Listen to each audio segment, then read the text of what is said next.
4-6 హామీల్లో భాగంగా మహిళలకు ఉచిత బస్సు ప్రయాణం, వసతి, స్త్రీ శక్తి పేరుతో ఈ 15 నుంచి అమల్లోకి వస్తోంది. దీనిపై బుధవారం మంత్రివర్గ సమావేశంలో జరిగినటువంటి సమావేశంలో పలు కీలక నిర్ణయాలు తీసుకున్నారు. వివిధ శాఖలకు సంబంధించి వాటిల్లో కొన్ని శ్రీశక్తి పథకం బస్సు ప్రయాణంతో పాటు 2025-26 నూతన బార్ పాలసీకి ఆమోదం, కనీసం 4 దరఖాస్తులు వస్తేనే వేల విధానం, బార్లు రాత్రి 11 వరకు అమలు అనుమతి, 840 బార్లలో 10% కల్లుగీత కార్మికులు ఇస్తారు, 50% ఫీజు రాయితీ రిజర్వు, వచ్చే నెల 1 నుంచి 2028 ఆగస్టు 31 వరకు కొత్త విధానం అమలు.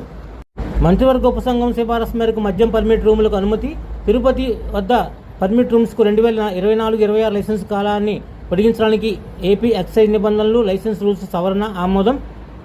అల్లూరు జిల్లా రామవరం మండలాన్ని ఎగువ రామవరం, దిగువ రామవరం మండలాలుగా విభజించడానికి ప్రాథమిక నోటిఫికేషన్ జారీ చేయడానికి అనుమతి, చాలా రేషనలైజేషన్ విధానానికి ఆదేశాల ధృవీకరణ, AP land incentive for tech hub పాలసీకి 4.0కి ఆమోదం, పర్యాటక శాఖ 6 క్లస్టర్లలో 22 హోటళ్లు, రిసార్ట్ల నిర్వహణకు స్టార్ రేటింగ్ అనుభవం ఉన్న ఏజెన్సీల ఎంపికకు ఆర్ఎఫ్సి ప్రకటన, టూరిజం ఎండీకి అధికారం అప్పగింత.